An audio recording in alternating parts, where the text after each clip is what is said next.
Hello everyone, मैं doctor प्रगति गुप्ता और आज इस वीडियो में हम बात करने वाले हैं क्या एक किडनी फेलियर के पेशेंट को मिलेट्स का इंटेक करना है या नहीं करना है। तो अक्सर हम पेशेंट से जब भी बात करते हैं तो पेशेंट के कई सारे सवाल ये भी होते हैं कि मैम आजकल जो मिलेट डाइट है इन ट्रेंड बहुत ज़्यादा चल रही है, तो क्या हम मिलेट्स खाने में ले सकते हैं या नहीं ले सकते हैं। तो मैं इसका जवाब आपको सिंपली दूंगी और कंडीशंस के साथ दूंगी कि किस कंडीशन में आपको देना है मिलेट्स और किस में नहीं।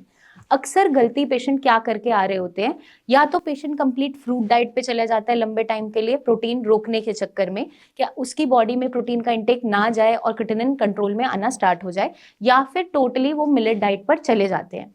तो मिलेट डाइट पे जब वो लंबा टाइम रहते हैं उससे प्रॉब्लम क्या देखने को मिलती है कि बॉडी में वीकनेस आनी स्टार्ट हो जाती है, क्योंकि मिलेट्स जो हैं वो हाई इन फाइबर तो हैं, लेकिन साथ में ग्लूटेन फ्री भी है, लो ग्लाइसेमिक इंडेक्स भी है, तो प्रॉपर्टीज तो बहुत अच्छी है। लेकिन बॉडी में वीकनेस जनरेट होनी स्टार्ट हो जाती है अगर हम रेगुलरली सिर्फ मिलेट डाइट पे रह रहे हैं तो, क्योंकि हम उसमें वेजिटेबल्स भी कई बार कम ले रहे होते हैं साथ में, और बाकी ग्रेन्स हम टोटली स्टॉप कर देते हैं, तो बॉडी के अंदर वीकनेस आनी स्टार्ट हो जाती है। जो पेशेंट लंबे समय तक मिलेट डाइट पे ही रहते हैं, सोली मिलेट्स ही लेते हैं हर मील के अंदर, वहां पर पेशेंट की बॉडी में टोटल प्रोटीन लो होना स्टार्ट हो जाता है और बॉडी में पानी भरना शुरू हो जाता है। तो हमें ये चीज़ को अवॉइड करते हुए बैलेंस तरीके से मिलेट्स को अपनी डाइट में इंट्रोड्यूस करवाना है। एक टाइम ऐसा था जब इंडियन डाइट के अंदर मिलेट्स का यूज़ बहुत ज़्यादा किया जाता था पुराने ज़माने के अंदर, तो हमारा गट भी यूज टू था उसको लेकर। अब ये ग्लूटेन फ्री तो हैं, लेकिन फिर भी कुछ ना कुछ गैस्ट्रिक इरिटेशन ये कॉज करते हैं जब हम इमिजिएटली इसको इंट्रोड्यूस करते हैं, क्योंकि हम यूज टू नहीं है, हम हैबिचुअल नहीं है मिलेट्स लेने के लिए। तो ये जो चीज़ें हम रेगुलर बेसिस पे एक साथ लेना स्टार्ट करते हैं, तो हमारे जो इश्यूज हैं, गट इश्यूज, वो ज़्यादा बढ़ते चले जाते हैं। तो हमें इंट्रोड्यूस करना है छोटे छोटे पोर्शन साइज के साथ, और हमें किस तरीके से खाना है, रोज हर मील में मिलेट का इंटेक ना करते हुए आप ग्रेजुअली एक छोटी मील मिलेट्स की ले सकते हैं। जैसे आपने कोई ना कोई मिलेट लेकर उसकी खिचड़ी बना ली, या फिर उसका आटा पिसवा कर उसका चीला बना लिया, या रोटी बना ली, इस तरीके से आप खा सकते हैं। बट हम हर एक मील में मिलेट का इंटेक नहीं करेंगे और लंबे समय तक इंटेक नहीं करेंगे।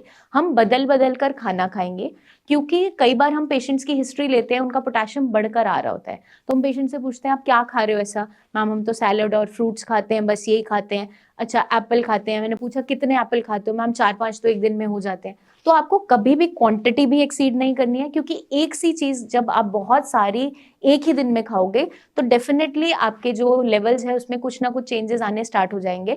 क्योंकि जब भी आप एक सा खाना इंट्रोड्यूस करते हो अपनी बॉडी के लिए एक ही दिन में और बहुत ज्यादा क्वांटिटी में, तो कुछ वो मिनरल डेफिसिट होता है और कुछ मिनरल्स उसमें ज्यादा होते हैं, तो इम्बैलेंस क्रिएट करता है बॉडी में। इसलिए कहा जाता है कि बदल बदल कर डेली बेसिस पे आपको खाना खाना है। तो अपनी डाइट में फाइबर भी अच्छा रखना है, सैलेड्स वेजिटेबल्स का इंटेक अच्छा रखना है। मिलेट्स आप इंट्रोड्यूस कर सकते हो कम मात्रा के साथ, थोड़ा थोड़ा अगर डाइजेस्ट हो जाता है उसको बढ़ा सकते हैं। बट अदर देन दैट आपको बाकी सीरियल्स का इंटेक भी करना है और खाना अच्छे तरीके से खाना है, क्योंकि कभी भी कम खाना खाना सोल्यूशन नहीं होता। आपको राइट चॉइस रखना बहुत इंपॉर्टेंट होता है, क्योंकि कई बार हम छोटी सर्विंग्स ले रहे होते हैं लेकिन फिर भी वजन बढ़ता चला जा रहा है।